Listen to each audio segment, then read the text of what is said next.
Olha só o exemplo de uma mentorada. É uma mentorada lá de Brasília. E ela se queixava que muitos pacientes mandavam mensagem para ela via WhatsApp, no Instagram, e todos eles perguntavam sobre o valor, mas que esses pacientes nunca agendavam a sessão e que sempre paravam de responder. Quando ela dizia o preço, então o que ela pensava? Que esses pacientes achavam caro demais e por isso eles não agendavam essa sessão.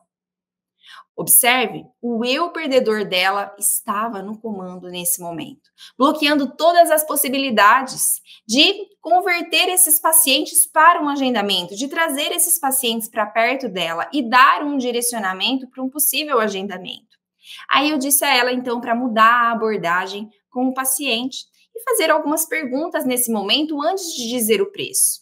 Então, ao invés dela simplesmente falar, o valor é 100, 150, 180, pedir para ela responder a esses pacientes. Me conta um pouquinho sobre a sua história antes de eu te falar o preço. O paciente, então, começa a relatar a história, né? O que traz esse paciente até você. E agora sim, essa fisioterapeuta tem a oportunidade de apresentar uma breve solução para aquele paciente se interessar pelo serviço dela, antes mesmo do valor. Isso vai ser independente, o que isso terá de custo para ele. Agora ela abre o leque de possibilidades, né? Então, assim você deixa o seu eu vencedor tomar frente, fazendo assim o agendamento do paciente, sem perder aquele paciente, né? Inclusive, tem uma outra mentorada que me escreveu uma mensagem assim: Karen, eu estava aqui pensando, e se eu baixar o meu valor de R$ 150 a sessão para R$ 100 a sessão? Será que eu consigo trazer mais pacientes para minha agenda? Mais uma vez, o eu perdedor está no comando.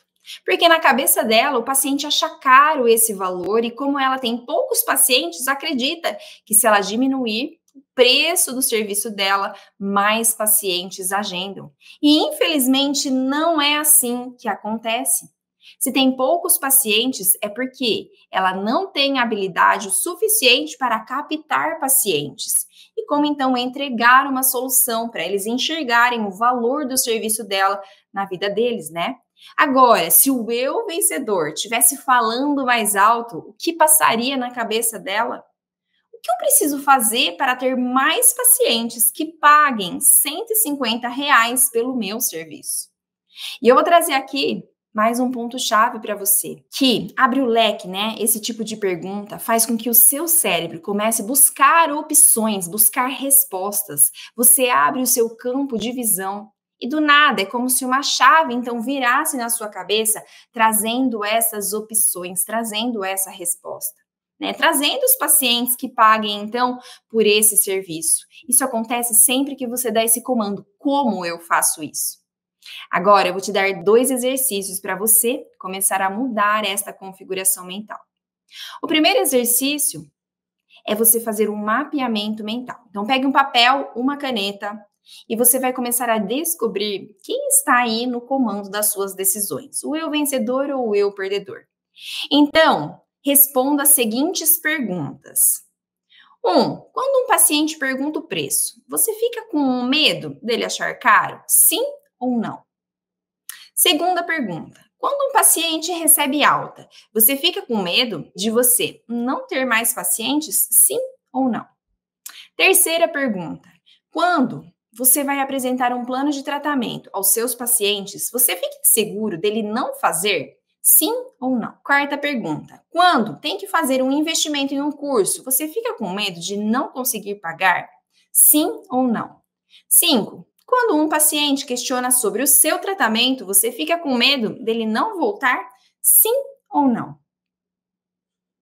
Se você respondeu sim para pelo menos 3 dessas 5 perguntas, é um sinal que o seu eu perdedor está falando mais alto.